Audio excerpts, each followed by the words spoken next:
Hey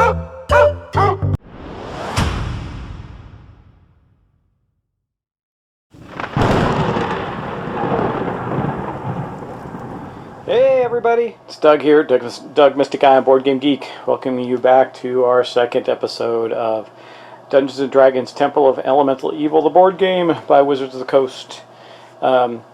If you want the rules and a little bit of understanding of that, go back to the first episode please, as well as our scenario. I will just discuss it briefly.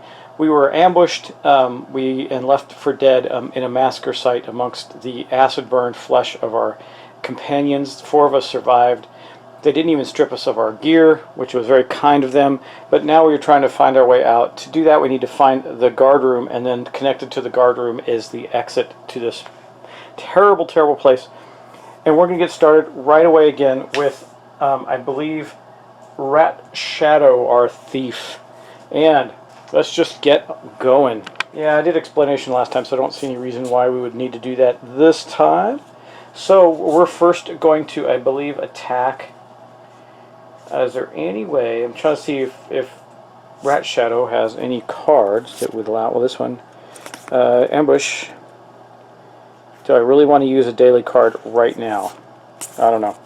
Let's wait. We're just going to, I think we're just going to use our short sword. Rat Shadow is going to use his short sword to attack.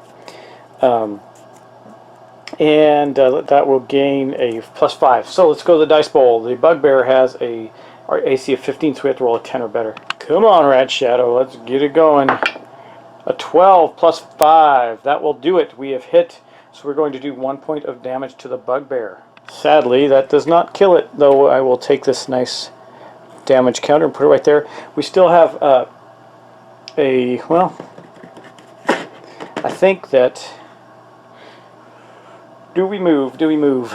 I'm thinking, yeah, I think we're just going to pop right here, and then we'll be able to explore. So he attacked and then moved, and now he's going to explore that edge.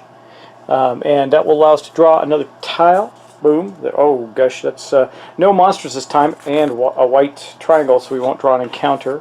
That's good, but those 2 little X's there do mean that we are going to be placing down the traps.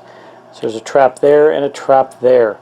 Okay, that is the end of, that was his Rat Shadow's hero phase and exploration phase. Now Rat Shadow does unfortunately control this Bugbear, so it is going to, says that the Bugbear is within 1 tile. It's going to move to the closest hero. So the closest hero is either, see, it's 1 2 1 2, so it's either one of those. I think that we're going to go take the Bugbear there because Rat Shadow is more damaged, and the Cleric has a higher AC. So the Bugbear has gone to attack the Cleric, Dwarf Cleric Barwin. Let's go see if he can hit her. Okay, remember Barwin's, there's the Bugbear with a +8, and it's going to do 2 points of damage if it hits, and Barwin is 16 AC, so if the Bugbear rolls an 8 or better, it will hit. It rolled a 2! Man, almost a 20. Wow. Not that that matters in this game very much, but it actually missed Barwin, so that is the Bugbear's turn, and also Rat Shadow's turn. Now we're going to move on to our fighter, Allos, who is surrounded, but we do have some abilities here that Allos can use. Now, Allos has got 2 2-point damaging creatures, and I think that... I'm not sure what... I'm thinking that we might do this. It might actually use his daily power. It says move your hero up to his or her speed, then attack one adjacent monster. If the attack hits, deal 1 damage to each other monster. So we could almost kill it. Now, do we have anything that could just do? Yes. So he's starting as, here, we're going to do this. Boom, sorry. Boom, keep going. Okay. His great axe again.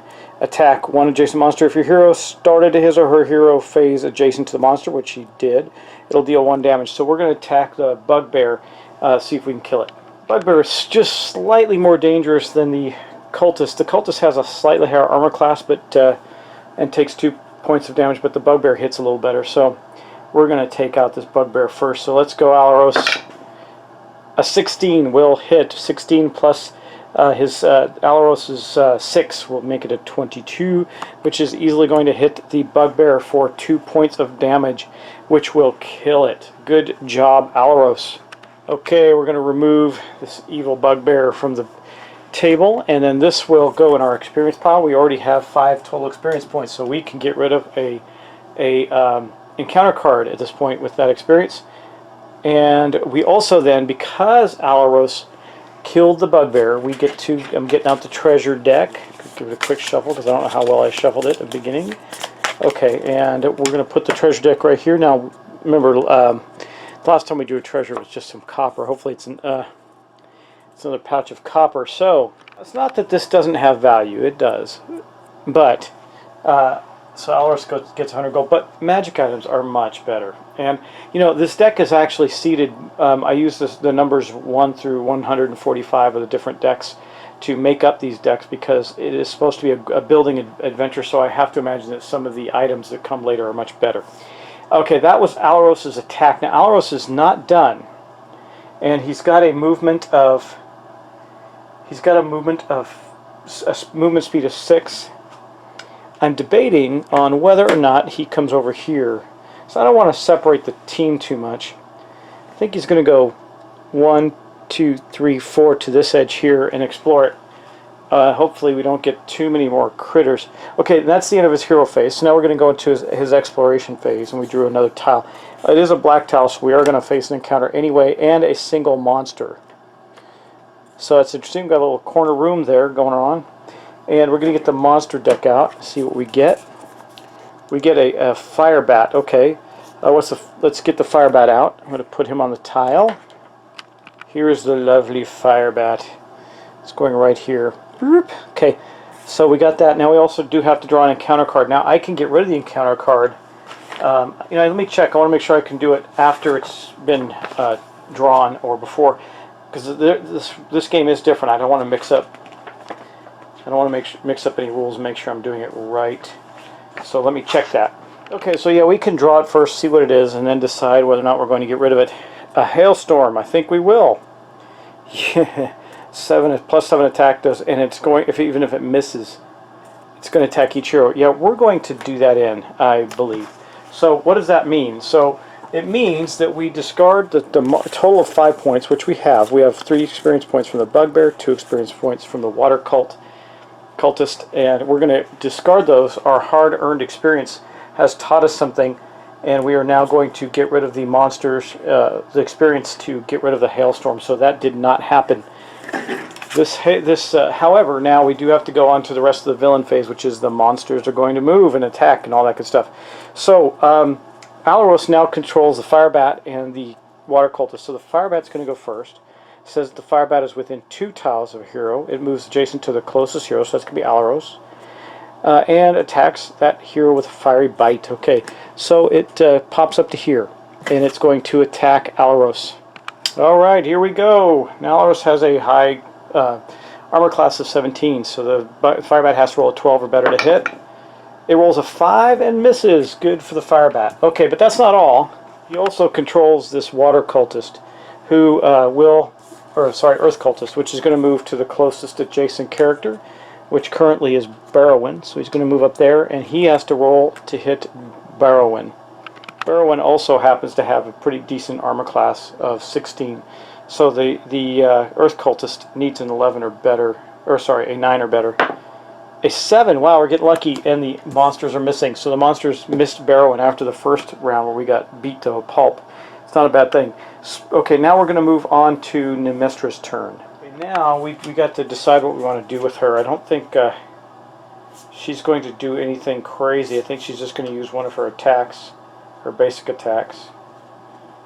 Attack one, Jace, we can use Shocking Grasp. So you got Shocking Grasp, which is attack one adjacent monster. After that attack, you may move your hero 1 tile.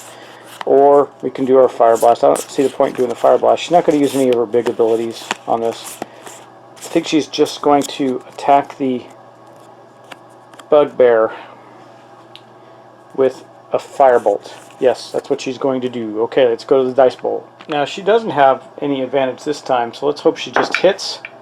What'd she get? of 5. That is a miss. Okay. Well, so she launched her firebolt and missed the bugbear. Well, that means that we know what's going to happen. Now she can still move, though I don't know that she will, and that means we're going to have to draw an encounter card because she's not exploring the edge of a tile. So, whatever this encounter card is, we're just going to have to suck it up. So let's see what we get.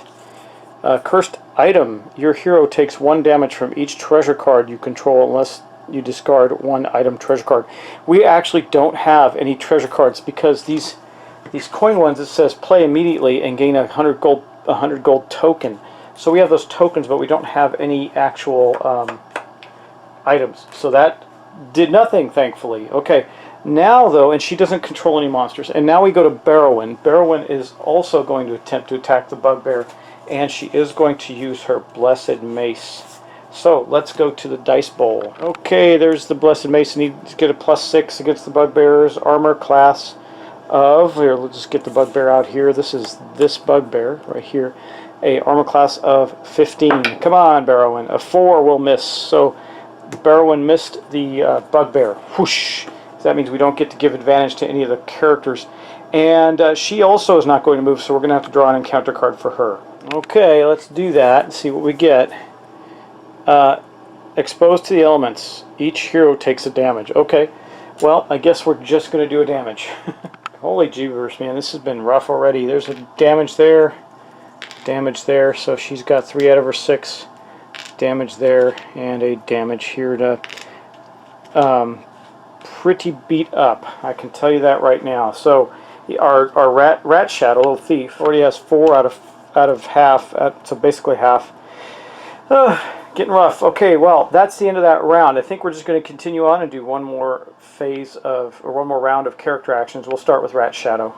Well, I think Rat Shadow is going to take a shot at this fire bat. And first, Rat Shadow will move. So we're going to have Rat Shadow go 1, 2 to here.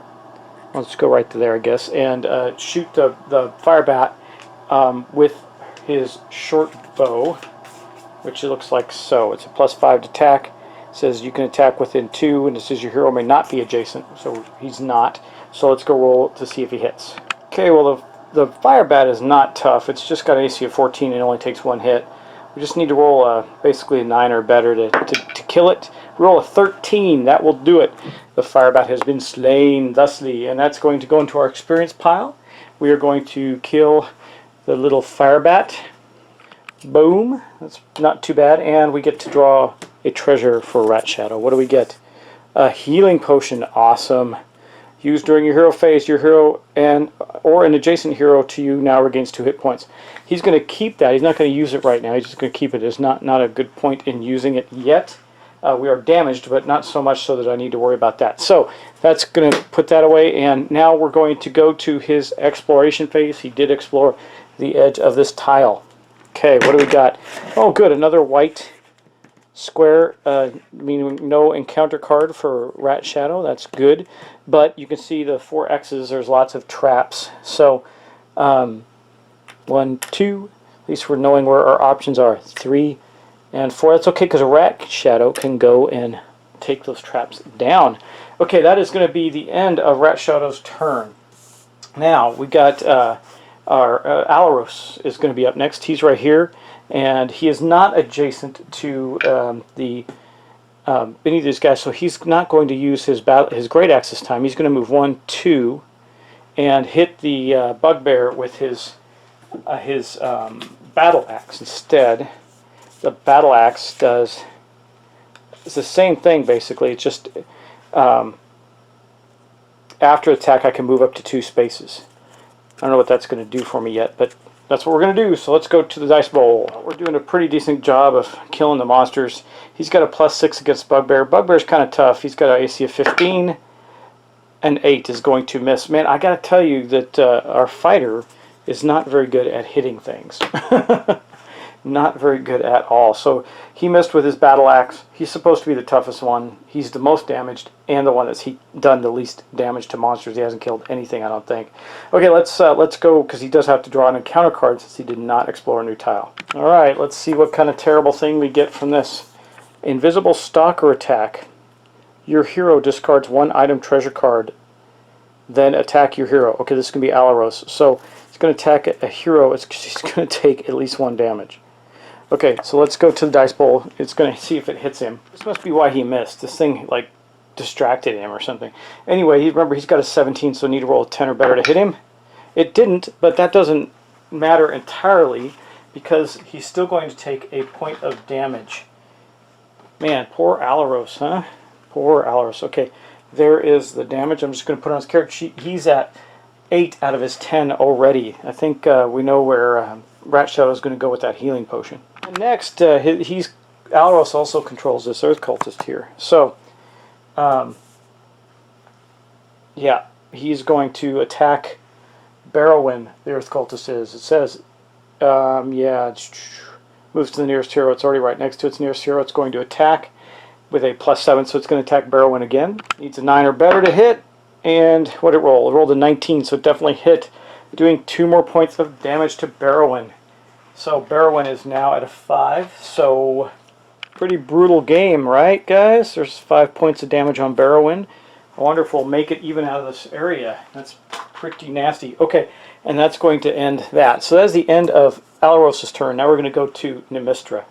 Nim is getting frustrated with all this nonsense and all the damage that is being done to her friend right in front of her. I don't know what she's going to do yet. She could use Bigby's hand. It says choose a monster on your hero's tile. Move that monster 2 tiles in any direction, and the monster is stunned. That could be useful. I could move the water cultist away. You know what? I know that's a use of one of her utility powers, but she's going to do that. So I'm going to flip this card over. She has used that. And I'm just going to slide that under her character card for now. And she's going to use it on this and move it 2 tiles away. So 1, 2, she's going to put it right here on this tile. Okay, and it's going to get a stunned condition, so let me find that. Okay, this monster is stunned. Basically, Nim conjured a giant hand that picked up the cultist and threw him over to the other side of the room and stunned him. That was a pretty good move for her. Okay, but that is... She could move. I'm worried about her moving. I don't think I want to do that. She's just going to have to draw an encounter card. Yuck. There they are. I think these are doing as much to us as the other things are. Rage of Imix. Place a Rage of Imix token on your hero's tile. Each hero on the tile with a Rage of Imix token takes 2 damage. What? Really? Wow, that is ridiculous. I don't even know what that is. Let me find it. Well, here it is, the Rage of Imix tokens. Now we have to get off this tile. There's only 2 people on it. So, boom. It appears there and does damage to... Alros is not on that tile, so it's just our Cleric who's going to go take 2 more points of damage. Man, she's going to be seriously hurt, and our Wizard who's going to take... Man, this guys, we're getting beat to a pulp here. Okay, I'm going to take that off, and then we're going to add 2 here, and that's that. So that was no fun. Look, we're losing. Just saying, we're losing. Yeah, hopefully we can recover very soon. Now we have 2 healing surges, but still, that's not great. Okay, let's go back and continue. That was the end of her turn. Now we're at Barwin. I'm going to take this Rage of Imix card and put it right here so I don't forget it. It says, oh, discard after playing. Okay, well, oh, because the token's still there, though. Because this gets discarded, but the token's still there. So for effect, so I don't forget it, I'm just going to put it right there. It doesn't say that it goes away. I assume that it stays. Otherwise, why would you bother putting a token down? Place a Rage of Imix token on your hero's tile. Each hero on the tile with a Rage of Imix token takes 2 damage. And it says discard after playing. I don't know, that tells me that it's going to go away, but I'll leave it alone for right now. Okay, and I'll go look that up. Alright, next up we do have our Cleric, Barwin. She is last to go, and she's hurting, and she's going to go, first she is going to move. She's going to go 1, 2 to here, and she's going to attack the bugbear. She wants to get off that tile so that she doesn't take any further damage. And then I think she's going to try and I don't know, she might use her Radiance of the Dawn attack. Seems wasteful, but it's going to kill it. She's going to do it. I know we're using up all our good stuff right away. She's going to use her daily power, Radiance of the Dawn. Each hero on your tile regains 1 hit point. Attack each monster on your tile. There's only... Oh, crud. There's only for ones on the tile. She's not going to do that because they're not all on her tile. She's just going to use her Blessed Mace. And I'm trying to see if there's an advantage between the Blessed Mace or the Warhammer. Oh, you can move the monster 1 tile. I don't know if that's going to help at all. So she's just going to attack with the Blessed Mace. Okay, let's give it a go and see what we get. She got, a 19. Very, very good. So she hit with that. That's going to do another point of damage to the Bugbear and kill it. That's awesome. That's going to give us 3 more experience points. So we have 4 right now. Not enough to get rid of a card, but at least it's better than nothing. And then we will also get to give an advantage token to, is it the hero gains, if the hero attacks, choose another hero on your hero's tile. So it's going to have to, it could be either the, I think I'm going to give it to Allos. Allos is getting an advantage token. And then we get to draw a treasure card for Barwin. Okay, let's draw our, hope it's not copper. Anyway. Healing Ember, used during your hero phase. We can't use that now. Well, we could. It's the end of our hero phase. Your hero or a hero adjacent to you regains 4 hit points. Discard after use. Well, it's the end of our hero phase. I think I'm going to use this immediately because she is really hurt. So is Alros, but she's worse. So that'll put her down. She's got 5, 7. So that'll put her down to 3 damage. So we're actually going to, unfortunately, use this treasure immediately. And I'm going to put her down to 3 points of damage. Okay, so this goes away. We'll just add that. That helped a lot. Put her back in some decent condition there. Now that does, however, end her phase. And since she did not explore a new tile, we are going to get an encounter. Ugh, gotta hate these things. Attack from the shadows. Each hero on the tile with no other hero takes 2 damage. Well, here's the... Oh my god, no way. She is on a tile by herself. He is on this. These 3 are on the same tile. So our mage is going to take 2 more points, and that is going to put her down. Boom! She is now at a -1, so she's going to be the first to use our Healing Surge. That really bites. Wow, this has been just brutal, brutal stuff. I'm going to mark the 2 points on her, even though it doesn't really matter. She's going to end up going back up to 3 hit points when she comes back. So this strike out of nowhere takes her down. An attack from the shadows by some unknown assailant just brings her to her knees. What a terrible, terrible thing. And that was the encounter of Barwin. Now that does mark the end of our turn. We still have this cultist to deal with, but he's stunned. That's a good thing. I think our little thief can probably do something about that. We got to get Alros healed, and when Nestra returns, she will be getting up with a Healing Surge and hopefully getting out of that area. I got to research this tile. If anybody knows, let me know. Does this thing actually go away, or does it stay there? I'm not sure. I'm leaving it there for now until I get a chance to research it. Anyway, guys, that is going to be the end of our session for today. Thanks for watching, and thanks for subscribing to my channel. I very much appreciate it, and I hope to talk to you soon.